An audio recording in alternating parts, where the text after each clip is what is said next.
السلام علیکم، میں ہوں محمد عثمان اور آپ دیکھ رہے ہیں یوٹیوب چینل وائس آف مانی۔ آج کی ویڈیو میں آپ کو بتانا چاہتا ہوں معمر القذافی جو لیبیا کا صدر تھا۔ یہ شخص لیبیا کا صدر تھا، اس کا نام معمر محمد ابو منیار القذافی تھا۔ اگر آج یہ شخص زندہ ہوتا تو شاید مسلمانوں کی پہچان ہی کچھ اور ہوتی۔ اس نے 1969 سے لے کر 2011 تک لیبیا میں حکومت کی اور 20 اکتوبر 2011 میں اسے امریکہ نے 5th جنریشن وار کا ہتھیار استعمال کر کے قتل کروا دیا۔ لیکن کیوں قتل کروایا؟ اس کی بہت سی وجوہات ہیں۔ ایک وجہ تو یہ تھی کہ معمر قذافی نے 1969 میں جب لیبیا کی حکومت سنبھالی تھی تو اس کا سب سے زیادہ نقصان امریکہ اور برطانیہ کو ہوا تھا۔ معمر قذافی نے لیبیا میں قائم امریکی اور برطانوی فوجی اڈے ختم کر دیے تھے۔ پھر جو لیبیا کی آئل فیلڈز تھی وہ بھی معمر قذافی نے امریکہ اور برطانیہ کے کنٹرول سے لے لی تھیں۔ پھر نیشنل آئل کارپوریشن بنا کر ملک کی آئل فیلڈز کو قومی تحویل میں لے لیا تھا۔ ظاہر ہے اس سے امریکہ اور برطانیہ کا بہت معاشی نقصان ہوا۔ تو ان واقعات کی وجہ سے یہ دونوں ممالک لیبیا میں معمر قذافی کو اپنا دشمن سمجھتے تھے۔ پھر امریکہ اور روس کی کولڈ وار ہوئی جو کہ 1991 تک چلتی رہی۔ اسی دوران بے شمار واقعات ایسے ہوئے جنہوں نے اس دشمنی کو اور بھی بڑھا دیا، جیسا کہ برطانیہ معمر قذافی پر یہ الزام لگاتا ہے کہ وہ برٹش علاقے میں شمالی آئرلینڈ کی علیحدگی پسند تنظیم آئرش ریپبلکن آرمی کو فنڈ کرتے ہیں۔ ایک برطانوی پروپیگنڈا نیوز فلم کے مطابق لیبین حکومت ہر سال اس تنظیم کو $2 ملین دیتی تھی۔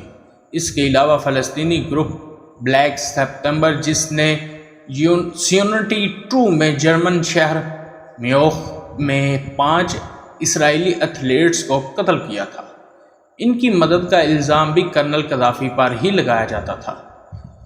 ایک اور واقعہ یہ بھی ہوا تھا کہ 21 دسمبر 1988 کو ایک امریکی مسافر طیارے کو برطانوی شہر لاکربی کی فضائی حدود میں بم سے اڑا دیا گیا تھا۔ اس دھماکے میں 270 افراد ہلاک ہوئے تھے۔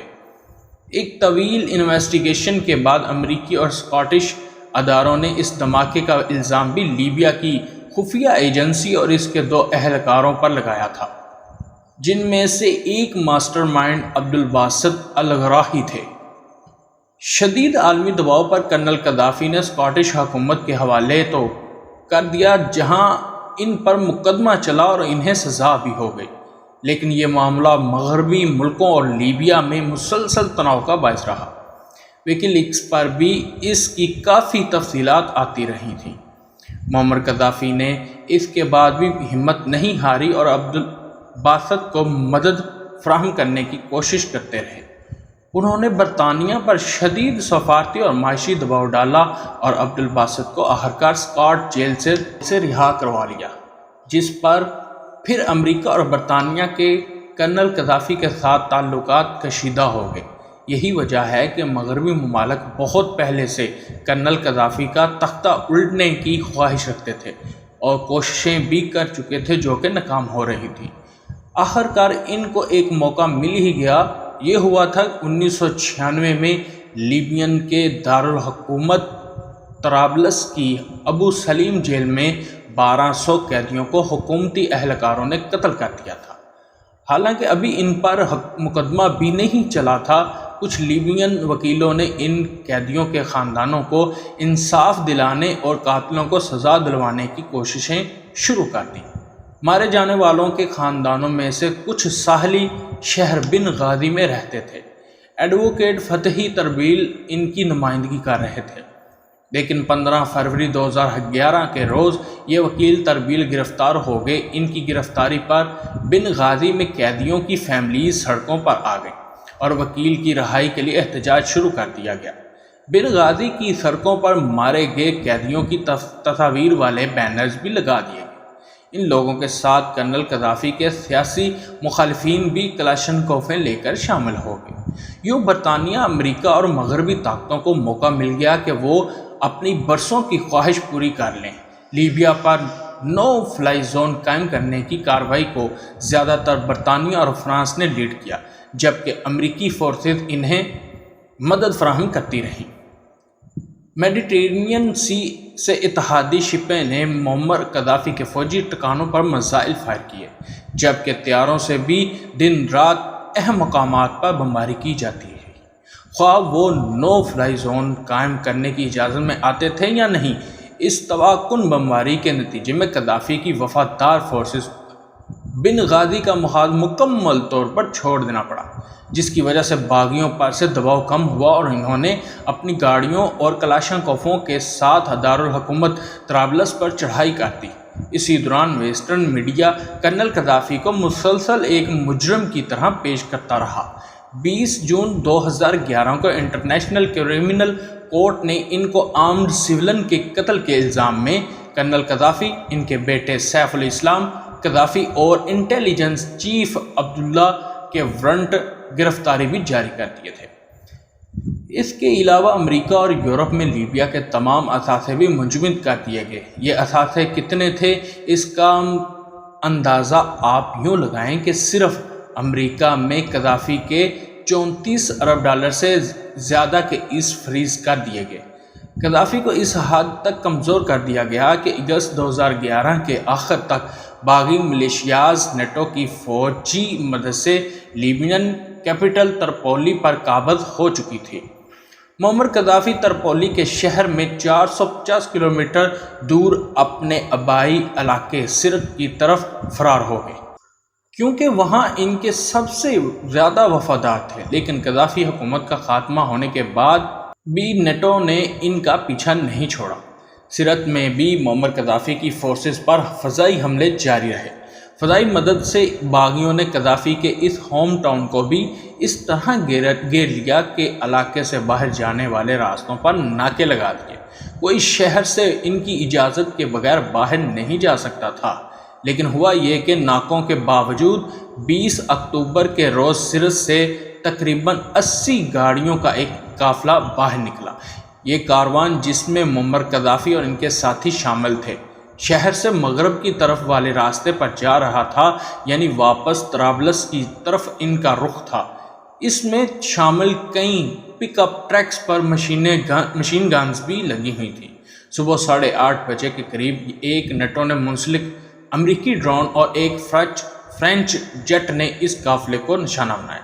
اس بمباری میں تقریباً 21 گاڑیاں تباہ ہو گئیں۔ باقی گاڑیوں کو مصراتہ شہر سے آنے والی ملیشیاز، جس نے سرت کی ناکہ بندی کر رکھی تھی، اس نے گھیر لیا۔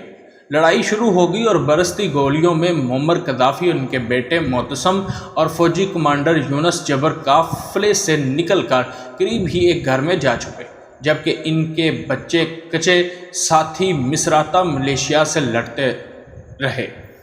ظاہر زیادہ مقابلہ نہیں کر سکتے تھے، ریسیورز کم تھے، سو جلد ہی ہارنے لگے۔ باغیوں کا گھیرا تنگ ہونے لگا تو کرنل قذافی اور ان کے کچھ ساتھی اس گھر سے بھی نکل بھاگے اور ایک کنسٹرکشن سائٹ کی طرف لپکے۔ وہاں پر خالی پائپ بکھرے ہوئے تھے تو سب نے ان میں پناہ لے لی، لیکن یہاں بھی وہ زیادہ دیر چھپے نہیں رہ سکے۔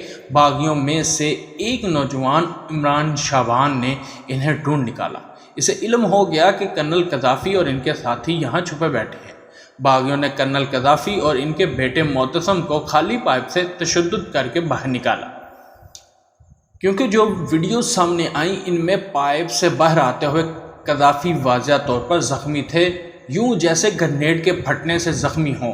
انہوں نے لوگوں سے یہ بھی کہا کہ تم صحیح اور غلط میں تمیز نہیں کر پا رہے، لیکن باغیوں نے کرنل قذافی اور ان کے بیٹے معتصم پر تشدد کرنا شروع کر دیا۔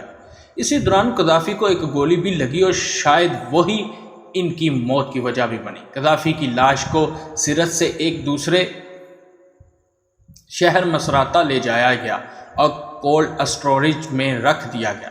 کچھ دن تک لاش وہیں پڑی رہی اور ملک بھر سے لوگ اسے دیکھنے آتے تھے۔ اس کے بعد لاش کو صحرا میں کسی نامعلوم مقام پر دفن کر دیا تاکہ کبھی ان کا مزار نہ بن سکے اور لوگ انہیں اپنا ہیرو نہ بنا سکیں۔ یہ لیبیا کی تباہی کا ایک حصہ تھا جس میں بظاہر باغی کامیاب تو رہے، باغیوں کو لگ رہا تھا کہ اب تو لیبیا میں سب کچھ ٹھیک کر لیں گے، لیکن یاد رہے کہ ظلم کا بدلہ ظلم ہوتا ہے، سو لیبیا میں پہلے سے بڑھ کر ظلم ہونا شروع ہو گیا۔ وہ اس طرح کہ معمر قذافی کے 42 سالہ دور اقتدار نے لیبیا میں بہت سے مسائل کو دبا رکھا تھا۔ مختلف قسم کی قبائلی، نسلی اور مذہبی فالٹ لائنز ایسی تھیں جن پر انہوں نے قابو پایا ہوا تھا، لیکن ان کے ہٹتے ہی یہ ساری تنظیمیں پھر ابھر آئیں۔ پرانی قبائلی دشمنیاں اور دیگر مسائل پھر سے زندہ ہو گئے۔ سب سے بڑا مسئلہ تو یہ تھا کہ باغی حکومت گرانے میں تو ایکسپرٹ تھے، لیکن حکومت چلانے کے لیے وہ بری طرح نااہل تھے۔ انہیں معلوم ہی نہیں تھا کہ اس تھوڑی سی آبادی والے ملک کو کیسے آگے لے کر جانا ہے۔ اس مسئلے پر تو انہوں نے کبھی سوچا ہی نہیں تھا۔ سو رجیم گرانے کے بعد وہ یہ سمجھ رہے تھے کہ سب ٹھیک کرنا بہت آسان ہوگا۔ معمر قذافی جو تمام حکومتی ادارے اپنی ذات کے گرد چلا رہے تھے، ان کی موت کے ساتھ وہ ادارے بھی ڈہ گئے۔ اب ملک میں نہ کوئی حکومتی نظام تھا اور نہ ہی ادارہ، حتیٰ کہ پولیس کا محکمہ جو شہریوں کی سیکیورٹی کا بنیادی ذمہ دار ہوتا ہے وہ بھی ختم ہو چکا تھا۔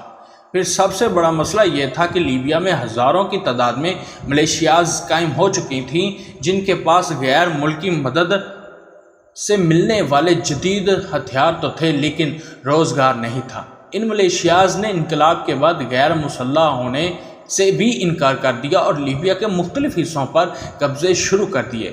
حالت یہ ہوگی کہ لیبیا کا دارالحکومت ایک وقت میں 7 ملیشیاز کے قبضے میں تھا۔ نیشنل ٹرانزیشنل کونسل جو کہ ایک عارضی سی باڈی تھی، اس کی حکومت برائے نام رہ گئی تھی، تاہم اس حکومت نے ملیشیاز کو اپنے کنٹرول میں لانے کی ایک اپنی سی کوشش کی۔ اس نے اعلان کر دیا کہ تمام ملیشیاز کو حکومت سے تنخواہ ملے گی، سو وہ آہستہ آہستہ حکومت میں شامل ہو جائیں۔ حکومت کا خیال تھا کہ ان لوگوں کو اپنے پے رول پر رکھ کر ہم اپنا وفادار بنا لیں گے اور انہیں ایک نیشنل آرمی بنا کر اس میں ضم کر دیا جائے گا، لیکن اس فیصلے کا جو نتیجہ نکلا وہ بالکل الٹ تھا۔ یہ ہوا کہ ملیشیا کمانڈوز نے اپنے فیصلے کا ناجائز فائدہ یوں اٹھایا کہ اپنی فورسز کی تعداد ہی حکومت کو غیر معمولی طور پر زیادہ بتائی۔ مطلب اگر کسی کمانڈو کے پاس 1000 جوان تھے تو اس نے کہا کہ میرے پاس تو 1500 سے 2000 جوان ہیں۔ وہ ان سب کی تنخواہیں خود وصول کرنے لگے۔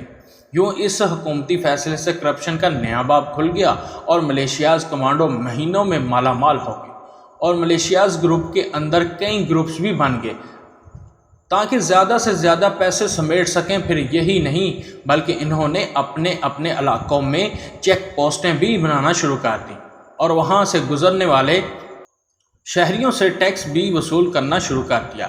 اس کے ساتھ ہی کئی ملیشیاز نے لیبیا کی سب سے بڑی دولت تیل پر قبضہ کے لیے لڑائیاں بھی شروع کر دیں۔ کچھ ملیشیاز نے تو اپنے مطالبات منوانے کے لیے لیبیا کی بندرگاہوں کی ناکہ بندی کر دی اور تیل کی سپلائی بھی بند کر دی۔ اس کا بے پناہ نقصان ہوا۔ 2013 اور 14 کے دوران لیبیا کو آئل ریونیو کی مدد سے $30 بلین کا نقصان ہوا۔ 2015 میں لیبین تیل کی پیداوار صرف 3 لاکھ بیرل رہ گئی جو کہ پہلے 16 لاکھ بیرل روزانہ ہوتی تھی۔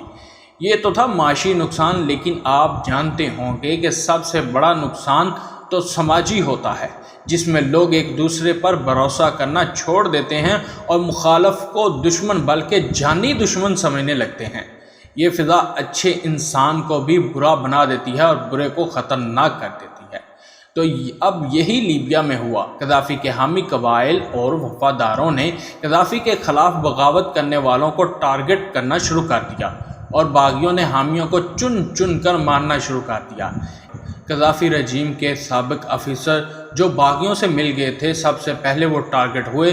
انہیں غدار کہا گیا۔ باغی فوج کے سربراہ عبدالفاتح یونس کو کبھی کرنل قذافی کے رائٹ ہینڈ تھے، ان کے وزیر داخلہ بھی تھے، وہ بھی مارے گئے۔ ان کا قتل کرنا قذافی کے چند ماہ بعد جولائی 2011 میں اس وقت ہوا جب وہ ایک ملٹری مشن سے واپس آ رہے تھے۔ آج تک یہ گتھی نہیں سلجھائی گئی کہ باغیوں کا اہم ترین ملٹری کمانڈر کیسے مارا گیا اور کس نے مارا۔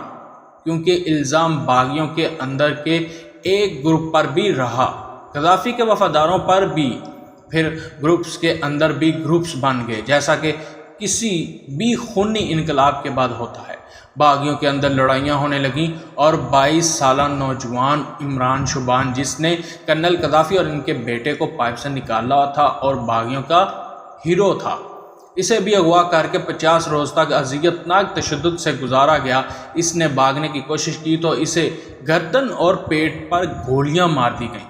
اسی دوران لیبیا کی نیشنل ٹرانزیشنل کونسل نے مشکل مذاکرات کے ذریعے اسے رہا تو کروا لیا، لیکن ظاہر ہے زخم گہرے تھے، ممکن نہ ہو سکے۔ قذافی سے آزادی دلانے میں مدد کرنے والے فرانس نے اسے انسانی بنیادوں پر ویزا جاری کیا تاکہ اس کا علاج کیا جا سکے۔